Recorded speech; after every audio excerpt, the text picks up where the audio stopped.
Hello everyone, my name is Saurabh. In this video, I am going to discuss what is monitor in an operating system. In the continuous discussion of the operating system, we also discussed what is process synchronization, what is critical section, and what is semaphore. The semaphore is a kind of a method by which we can achieve the process synchronization, right? And we discussed the concept of critical section. What is critical section? Critical section is the place in which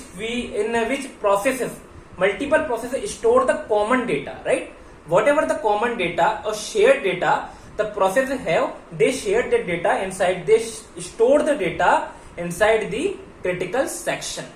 So semaphore is what? It is a kind of a solution to access the critical section, right? That is why it is called the process synchronization tool. So monitor is similar to the semaphore, or you can say monitor is made upon the same concept of the semaphore, right? So what monitors? We will discuss everything about the monitor. So first I would like to make a connection between the monitor and semaphore and how they are different to each other. So in a semaphore, especially in binary semaphore, what we have actually? We have a counter like 0 and 1, right? So in a monitor we exactly use the same concept, but in a semaphore the code, there is two types of code you need to write for making some semaphore, like entry section code and the exit section code. In an entry section code you write the code so that every process need to clear that code, and after executing or after using the critical section, process has to pass exit section code. This is all about the semaphore. But actually what is problem here? Some developer if made some mistake during the entry or section or exit section code, in that case there will be more trouble for the system. That is why we invented the concept of monitor. This is a high level implementation of a process synchronization, in which all these conditions, all the process synchronization prerequisite are already installed in your libraries of the programming language.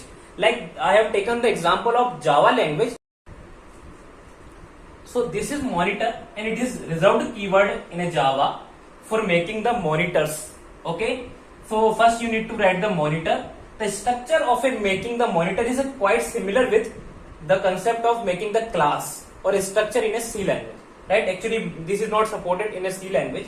So in a Java you need to write first the keyword monitor, and then write the name of monitor that you want to use, and after the naming you need to, in a curly braces, you need to write all the variables. You need to declare all the variables. After declaring, you need to use the condition variable. Actually there are two operations performed on this condition variable. First wait, and second one is a signal. Wait is used to block the process, and the signal is used to up, or you can say unblock the particular process, right?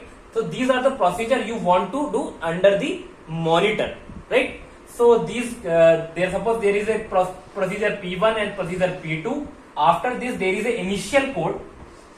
When you first time creating the monitor, you need to write this code, or this code is actually reside in the libraries. You just need to fetch that code, and that is how you create a monitor in the Java language.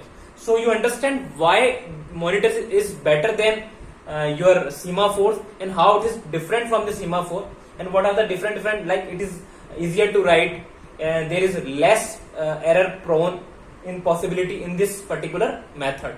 I hope you understand this concept. In the next part of this video, we will discuss what are the primary components of the monitor in a operating system. Thank you. Keep watching, keep learning. Do not forget to subscribe and give your comments in the comment section. Thank you.